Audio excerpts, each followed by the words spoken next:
Hello friends, now we continue with vital sign with the pulse. Our next vital sign is pulse.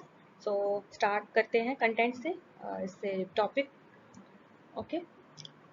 So a pulse is a palpable bounding of blood flow in periphery artery. So basically जो pulse क्या है, एक blood flow है जिसको हम palpate करते हैं in the periphery artery में. Okay. So and it ये जो है ये also show the continuously blood flow in the body. So indirectly way में ये पल्स बताता है कि हमारे शरीर में continuously blood flow हो रहा है. और in this diagram you can see some points where we have assessed the pulse. So ये है पॉइंट. जैसे इसमें ये नहीं बताया है कि एक यहाँ पे भी टेम्पोरल आर्टरी होती है, यहाँ दोनों साइड कैरोटिड आर्टरी और ब्रेकियल आर्टरी दोनों आर्म में होगी. ओके. यहाँ पे और यहाँ थंब के साइड में radial artery and last finger में स्मॉल फिंगर में जो अल्नर आर्टरी होगी, फ्यूमोरल आर्टरी यहाँ होगी दोनों दोनों साइड. ओके. जैसे ही ये सेम पोप्लिटियर आर्टरी भी दोनों नी के पीछे होगी. ओके. और टिबियल पोस्टीरियर टिबियल आर्टरी दोनों पैर के अंदर होगी, ये इस वाले साइड में. Okay. Middle of the feet में होगी और सेम यहाँ पे होगी. और यहाँ पे जब आप थम और मिडल फिंगर के बीच जाएंगे ऊपर की तरफ तो आपको डोर्सियालिस पेडिस आर्टरी मिलेगी. ओके. सो ये पॉइंट है जिन पे हम पल्स फील कर सकते हैं. ओके. और एक और पल्स है जो प्रीवियस डायग्राम में मैंने नहीं दिखाई, आगे आएगी. वो है एपिकल आर्टरी. ठीक है. तो वो हम ऑस्कल्टेट करेंगे, उसको हम स्टेप के हेल्प से ऑस्कल्टेट करके वहाँ से हम हार्ट रेट पता कर सकते हैं. तो अब देखेंगे physiology and regulation of pulse. तो कैसे पल्स प्रोड्यूस होती है. So as you know, when the blood is ejaculated from the left ventricle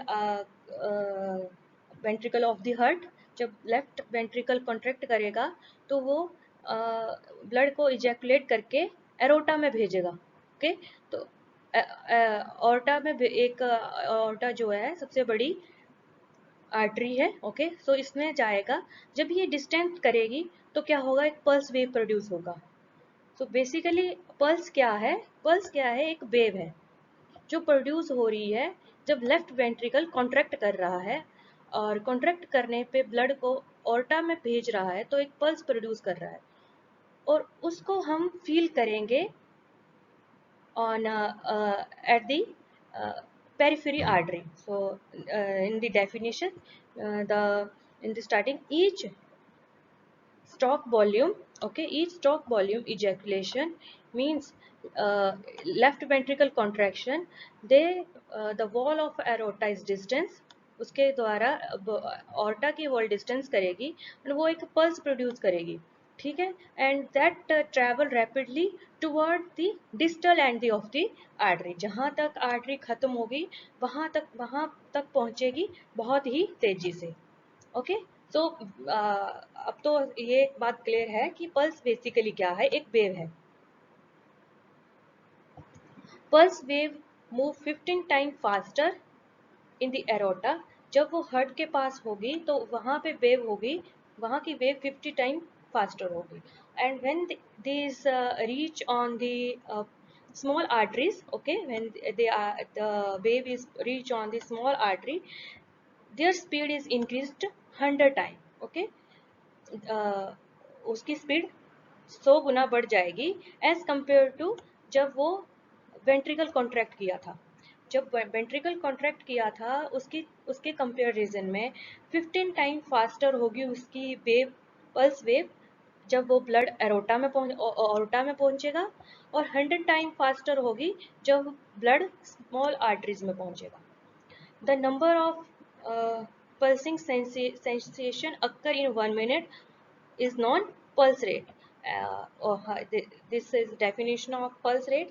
so basically pulse rate क्या है कि 1 मिनट में कितनी बार पल्स हमने सेंस की. ओके.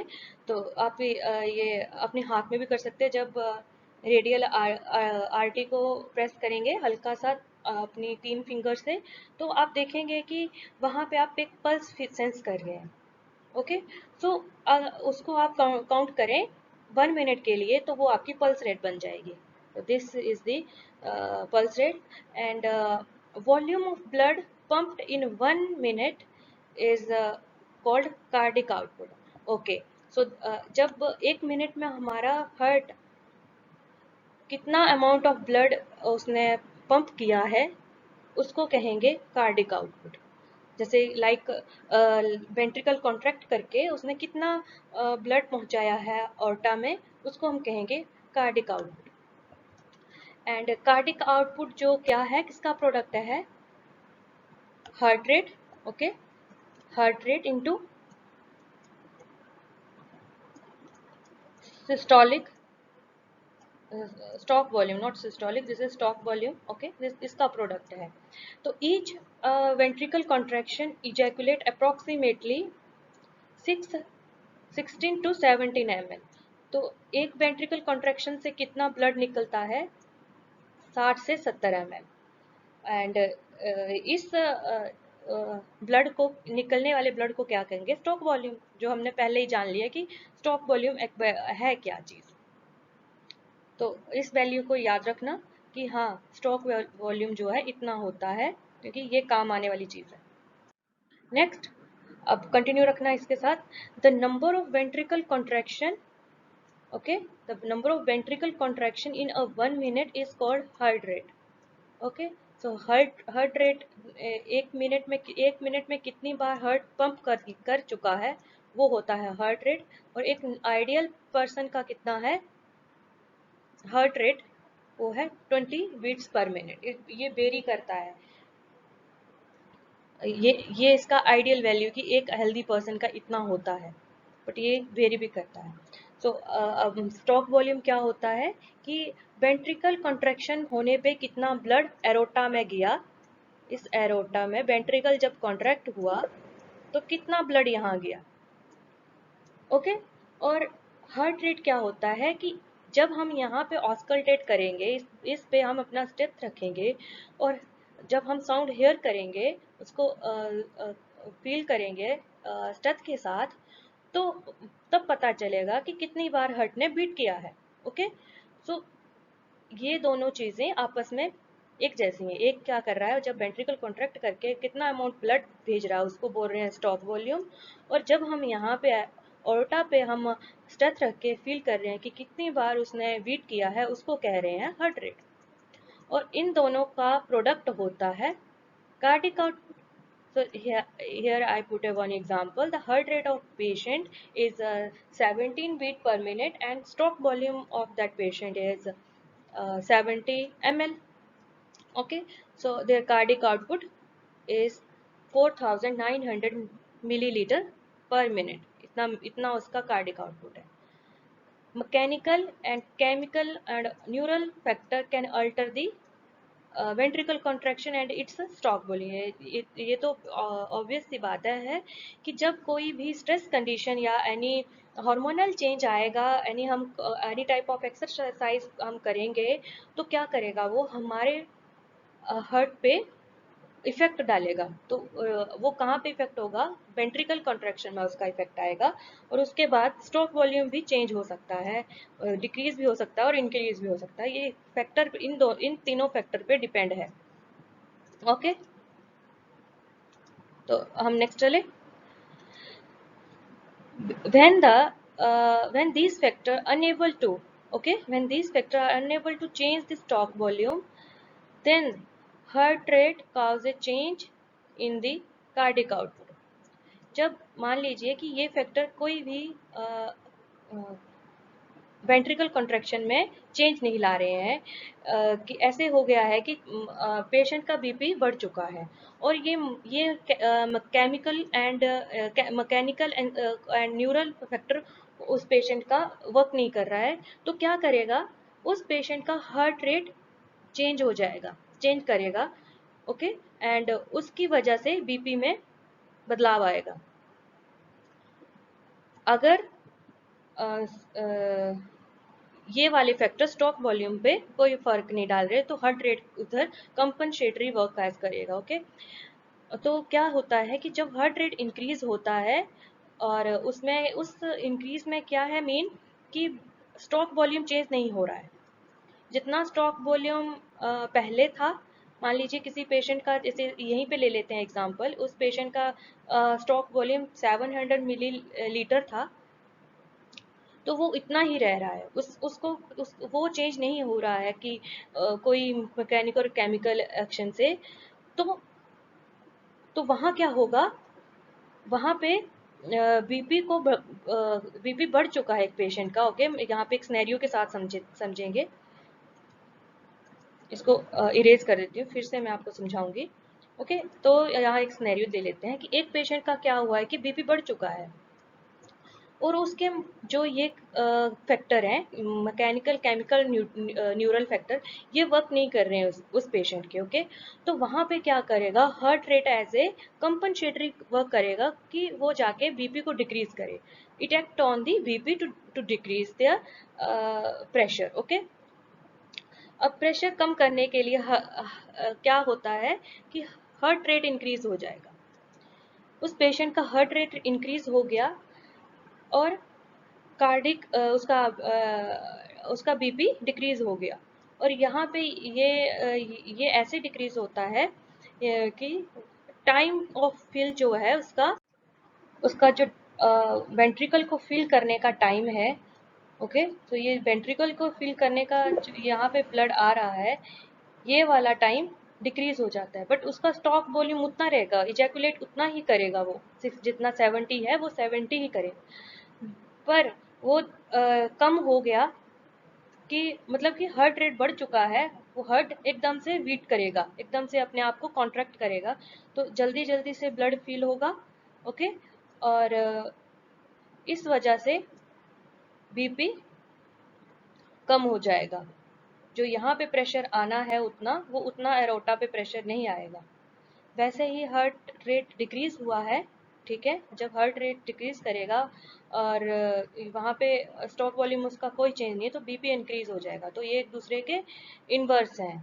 तो ये भी सेम है कि यहाँ पे क्या होगा कि जो हार्ट वेंट्रिकल है उसको फील करने का अब टाइम बहुत ज़्यादा है।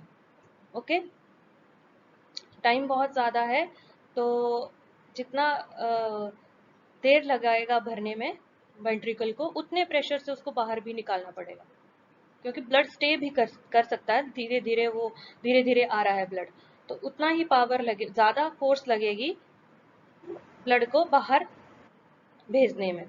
Okay, so understand. तो ये क्या है, हार्ट रेट इंक्रीज करेगा तो बीपी डिक्रीज करेगा, और हार्ट रेट डिक्रीज करेगा तो बीपी इंक्रीज करेगा, in case of when stroke volume are constant, not be change. अगला आ गया, अब हम असेसमेंट करेंगे पल्स की। ओके, सो बेसिकली जो हमने देख ली है पीछे डायग्राम में कि कितने पॉइंट्स हैं जहाँ पे हम पल्स को असिस्ट कर सकते हैं, पर मेनली हम रेडियल और एपिकल आर्टरी को ही चूज करते हैं to assist the pulse rate. Radial and apical location are most common to assess the pulse rate. Radial pulse are used to हम इसे यूज भी कर सकते हैं कि पेशेंट को बता सकते हैं कि अपना आप पल्स रेट कैसे चेक कर सकते हैं। एंड ये उन पेशेंट के लिए बहुत इम्पोर्टेंट है, लाइक जो एथलीट हैं, peoples taking heart medicine, and patient who starting prescribed excessive regiments, means वो उनको प्रिस्क्राइब्ड डाइट दी हुई है। ये रेजिमेंट्स होता है कि आहार, हिंदी में होता है इसका मीनिंग आहार। तो जो पेशेंट प्रिस्क्राइब्ड डाइट ले रहे हैं, उन पेशेंट के लिए ये पल्स रेट टीच करवाना इम्पोर्टेंट हो जाता है कि वो कोई भी कंडीशन है तो एटलीस्ट अपने आप को असिस्ट कर सकते हैं। इस टाइम पे मेरा पल्स रेट डिक्रीज हो रहा है तो मे बी मेरे हार्ट पे ज़्यादा वर्कलोड पड़ेगा एंड ये हो सकता है मेडिसिन अब नहीं लेना है या मुझे किस तरह का डाइट लेना है। तो एंड वो किसी हेल्थ केयर से बता सकता है कि मुझे ये हुआ है। तो ये इम्पोर्टेंट है कि वो पेशेंट को उसको रेडियल पल्स हम टीच कर दें कि किस तरह से ली जाती है। So and in infant and children we basically use to assist the pulse rate on brachial and apical artery because the another one artery जो भी है radial and जो भी बाकी हैं वो ज़्यादा डीप होती हैं और उनको हम असिस्ट नहीं कर पाते हैं और ब्रेकियल एंड एपिकल असिस्ट हो जाती हैं और ये इनका ल्यूमन वाइड होता है और उनका ल्यूमन वाइड नहीं होता और पल्स उनमें फील नहीं कर पाते। तो ये याद रखना है इन्फेंट और चाइल्ड्स में हम क्या करते हैं brachial artery and apical artery को चूज करते हैं to check the pulse rate. Here we have a table and we see the pulse rate, pulse sides. Okay, so first is the we start from the toe to head. So on head we have a, artery that is temporal. Okay, जो head के पास है near two year अपने कान के पास और eyes के पास जो है इसकी लोकेशन देख लेते हैं। ओवर द टेम्पोरल वन और ये आपको पता होना चाहिए ये हमारे स्केल में टेम्पोरल बोन होती है तभी इसका नाम टेम्पोरल आर्टरी पड़ा है and near the head and above and lateral to the eye. आँख आँख के एबव होगी और लेटरल साइड होगी। तो आँख की लेटरल साइड ये है तो यहाँ पे होगी, यहाँ पे हमारा कान होगा तो यहाँ पे हम फील करेंगे। Okay understood. तो ये कहाँ है एंड असेसमेंट क्राइटेरिया कब इसको हम असेस करेंगे इसका क्या क्राइटेरिया है। It this artery easy to assist and use to assist basically in the childs में हम इसको अच्छे से क्योंकि चाइल्ड क्या करते हैं जब हम उनका रेडियल आर्टरी चेक करें तो वो अपना हाथ हिला सकते हैं तो when they move their hand that hamper our reading. Okay तो उनके हाथ हिलाने से हमारी रीडिंग में बदलाव आ सकता है और हम भूल भी सकते हैं। अगला आर्टरी है कैरोटिड आर्टरी जो हमारे नेक में होती है। Now we see the location along the middle edge of the स्टीरनो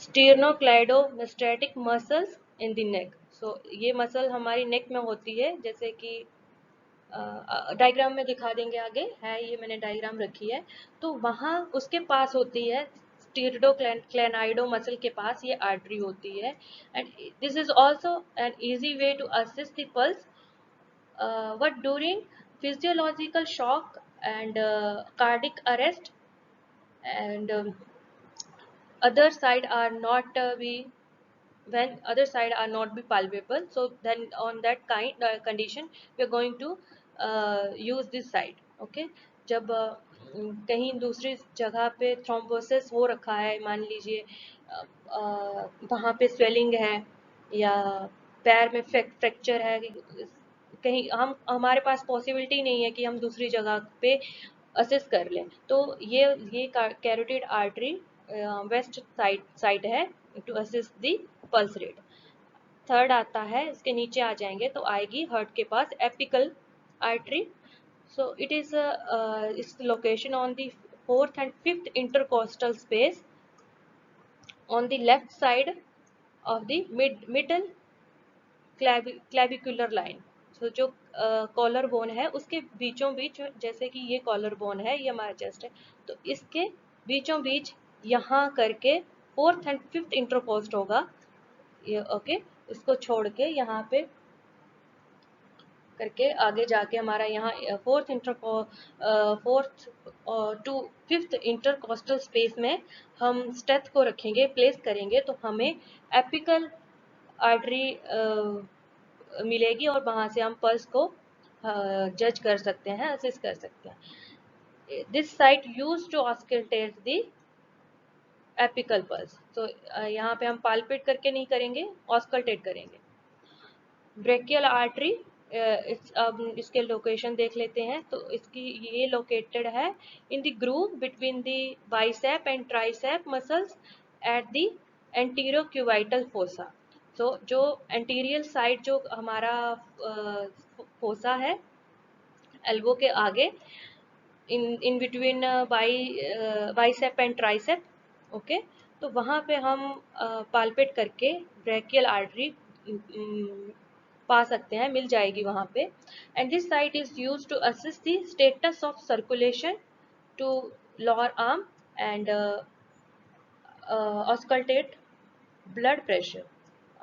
और ये हम इसको हम ऑस्कल्टेट करके बीपी भी मेजर करते हैं और ये भी पता लगाते हैं कि सर्कुलेशन कैसा है लोअर आर्म में, ब्लड अच्छे से फ्लो हो रहा है कि नहीं।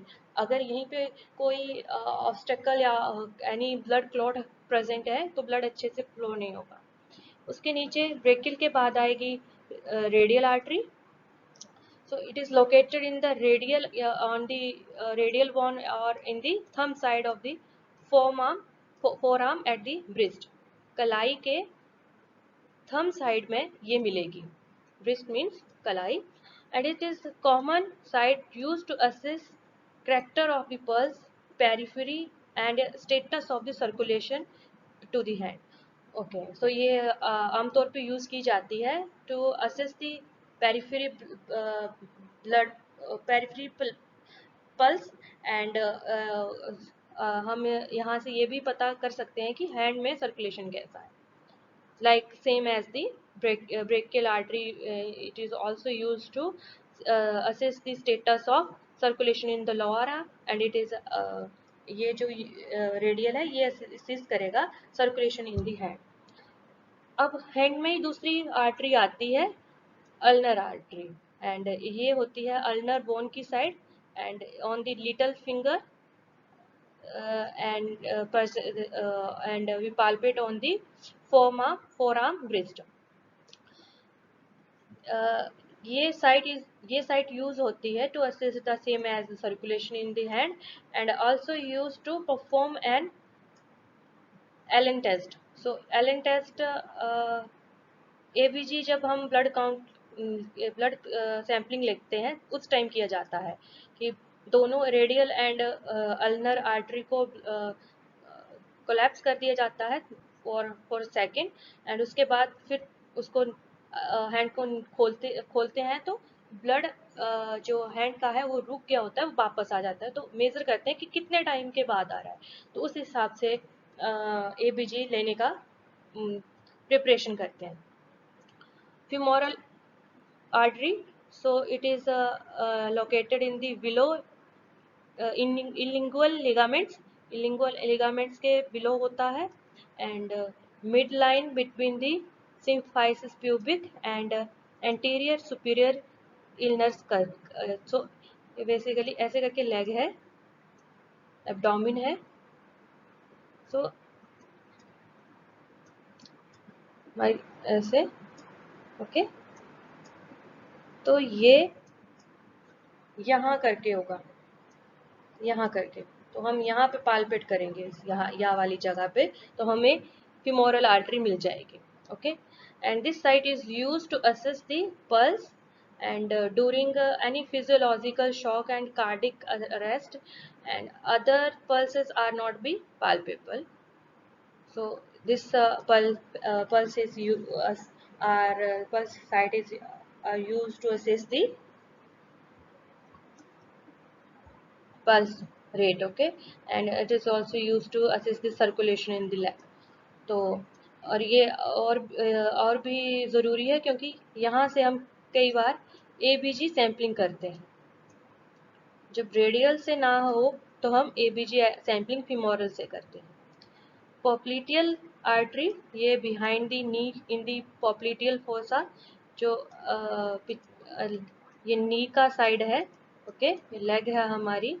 तो तो यहाँ करके इसके पीछे बैक में पॉप्लिटियल फोसा है, वहाँ पे ये आर्टरी होती है, और पॉप्लिटियल फोसा की वजह से इसका नाम पॉप्लिटियल आर्टरी पड़ा है।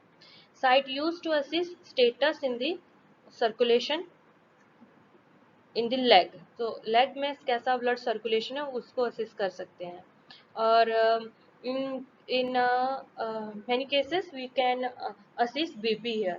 Okay, so if patient is much thin and यानी उसको कोई किसी टाइप का फ्रैक्चर हुआ है आर्म में, और हम ब्रेकियल आर्टरी से हम बीपी नहीं मेजर कर पा रहे हैं, तो हम पॉप्लिटियल आर्टरी को यूज करते हैं to assist their BP also. And this is a posterior tibial artery. It is inner side of the ankle and below the middle malleolus. Okay, जो मिडल ऑफ द malleolus, ये एक joint है हमारा, तो उसके middle में होता है। This side assists the status of circulation in the foot, and the dorsal pedis, it is along the top of foot between extension tendon and greater tendon of the greater and the first toe. I will show this with the diagram. With the diagram, it will be more clear for you. And इसको हम this site is used to assess the status of circulation in the foot. ये दोनों circulation के लिए ही important है। और pulse तो हम सभी से ही मेजर कर रहे हैं, पल्स रेट तो हम सभी आर्टरीज से पता ही लगा रहे हैं, तो वो तो एक उसका फंक्शन है ही। और साथ में और क्या क्या है कि ये सर्कुलेशन को भी बताते हैं, इनडायरेक्ट वे में पल्स जो है सर्कुलेशन को भी बताती है। Let's see with the diagram. So first this is the temporal, so it is जब आप ये इसके ईयर का पॉइंट है, ऐसे करके इसका ईयर है, तो जब हम उसके स्टेट जाएंगे, ओके ऐसे स्टेट गए, तो हम इस तरह से ऐसे अपना हाथ रखेंगे, तो हमें अपनी टेम्पोरल आर्टरी मिल जाएगी। और यहाँ पे स्टीरोमेस्टिकोक्लाइड मसल है ये वाली, तो इसके नियर में ही ये होता है कैरोटिड आर्टरी। तो never use thumb to palpate the pulse, ये एक रॉन्ग मेथड है, तो ये कभी भी नहीं करना। कोई भी पल्स आप मेजर कर रहे हैं, थंब का यूज नहीं करना है। अपनी index finger, middle finger and ring finger का यूज करके आपको पल्स फील करनी है। So like he used their two finger, and in this diagram this is the right way to check the pulse. So इस तरह से ऊपर रख के आपको हल्का सा प्रेस करके फील करना है। ओके, अगल ये हमारा दो हो गए, 1 2 और 3। तीसरा है एपिकल आर्टरी मेजर करना। सो एपिकल आर्टरी ये यहाँ ये वाला यहाँ पे पॉइंट पे मेजर करेंगे, तो मैं आपको बताती हूँ। It is on the middle of the, ये हमारे क्लैविकल बोन है, ओके ऐसे करके, तो इसके बीचों बीच है ये, और यहाँ से लेके ये इसका fourth and fifth intercostal space आएगा। ये आपको हेल्थ असेसमेंट के लेक्चर में बताया दिया जाएगा कि किस तरह से हम इंटरकोस्टल स्पेस को फाइंड करते हैं। ओके, तो फिलहाल के लिए इतना ही रिमेम्बर रखें कि जो एपिकल आर्टरी है वो कहाँ पे हम उसको ऑस्कल्टेट कर सकते हैं, fourth and fifth intercostal space, fourth fifth intercostal space, and at the midline of the clavicle bone. Okay, so ये वाली जो मिड लाइन है, मिड क्लैविकुलर लाइन, यहाँ से सीधा जाएंगे, ओके और यहाँ पे हम फोर्थ एंड फिफ्थ इंटरकोस्टल पे पहुंच के वहां पे जाके स्टेप्स रख के हम एपिकल पल्स रेट फाइंड कर सकते हैं। ओके, तो ये क्लियर हो गया होगा। अब अगला आया यहाँ fourth radial artery. Okay, so ये है radial artery toward the thumb, and this side क्या है हमारी radial bone. So like she used to three finger, okay, of her hand to palpate the radial artery and check for at least 1 minute. When you check, when you palpate the pulse for 1 minute, you find the pulse rate. तो आपको 1 minute के लिए palpate करके रखना है और count करना है कि कितनी बार पालपेट हुआ। ओके, तो प्रैक्टिस से चीज़ें आती हैं। जितना आप क्लिनिक में जाके प्रैक्टिस करोगे, जितना ज़्यादा फील करोगे, उतना ज़्यादा आप स्किलफुल बनोगे इन चीज़ों में। और फिफ्थ आया हमारा अल्नर आर्टरी। तो दिस इज अल्नर आर्टरी। तो ये हमारी अल्नर बोन है यहाँ पे, और उसके पास में यहाँ पे आर्टरी है। ओके, तो ये ज़्यादा वाइड ल्यूमन वाली नहीं होती, इसका ल्यूमन थिन होता है कंपेयर टू रेडियल, और इसलिए हम ज़्यादातर रेडियल आर्टरी ही चूज़ करते हैं। कॉमनली जो आप देखते होंगे कि हम रेडियल से ही पल्स रेट चेक कर रहे हैं। ओके, ये हो गया हमारा फिफ्थ। और sixth, this is on the arm, on the anterior cubital fossa. So ये जगह जो है एंटीरियर क्यूवाइटल फोसा है, यहाँ के बीचों बीच। तो ये बाइसेप है और ये ट्राइसेप है, तो इसके बिटवीन, दोनों के बिटवीन ये आर्टरी है। तो ये ब्रेकियल आर्टरी हो गई। ओके, नेक्स्ट, अब हम आगे नीचे, उसके बाद हमारे पास आएगी ये फ्यूमोरल आर्टरी। ओके, सो फ्यूमोरल आर्टरी जो है यहाँ पे है। तो यहाँ पे हम हैंड रख के अपना फिंगर करके अपनी आर्टरी फाइंड कर सकते हैं। और ये तो आपको पता है, एबीजी काउंट करना है, ब्लड काउंट लेना है, तब तब हमें यूज में आती है। एंड लेग का सर्कुलेशन चेक करना है उसके लिए। इसके बाद आई पॉप्लीटियल पल्स, पल्स चेक करनी है तब। तो आई पॉप्लीटियल आर्टरी। तो ये है पॉप्लीटियल फोसा। ये जगह जो है पॉप्लीटियल फोसा है। यहाँ पे हम दोनों हैंड अपने एक साथ रखेंगे, तब हम फील कर पाएंगे। सो ये जो आप देख रहे हैं, एक मिनट में ब्लू कलर ले लेती हूँ। ये जो आपको रेड कलर में जो वेन वेसल दिख रही है, ये है आर्टरी, और ये उसके साथ तो उसकी वेन होगी, बट हमें काम है आर्टरी से। ओके, तो हम जब इस पे एक साथ अपने दोनों हाथ रखेंगे, तब हम अच्छी तरीके से इसको पालपेट कर पाएंगे। अब आती है बारी इसकी पोस्टीरियर टिबियल आर्टरी। तो ये मिडल ऑफ द फुट होती है, लेग के इस तरफ होती है। तो यहाँ पे हमें अपने फिंगर रख के, यहाँ पे इस जगह पे हम इस आर्टरी को फाइंड कर सकते हैं। और लास्ट में आई dorsal pedis artery, and this is field on the foot. यहाँ पे हम जब हाथ रखेंगे, यहाँ पे करके अपनी 3 फिंगर रखेंगे, तो हम फील कर सकते हैं। सो कैसे हाथ को लेके जाना है, यहाँ से जाएंगे। ओके, यहाँ से अपनी 3 फिंगर लेते लेते यहाँ तक पहुँच जाएंगे। तो जब आप मिड में पहुँचेंगे, तो आपको अपनी आर्टरी मिल जाएगी। तो इस तरह से आप पालपेट कर सकते हैं। थंब और मिडल फिंगर, टो जो है, फिर फुट का टो है और फिंगर है, उसके बीचों बीच जाके, यहाँ से जाके ऐसे ऐसे आप यहाँ पे पहुंच जाएंगे ऊपर, तो आपको मिल जाएगी आपकी आर्टरी। ओके, अब hope you clear why this different types of artery are present in the body and how to feel these artery. And this is all about the um, pulse pulse site to assess the pulse rate. So in this video, we have learned about the pulse and their pulse sites, and now we continue with the their characteristics plus pulse characteristics in the next video. So the next part of this video will be upload as as soon as this video is uploaded. So you go and watch that second part also.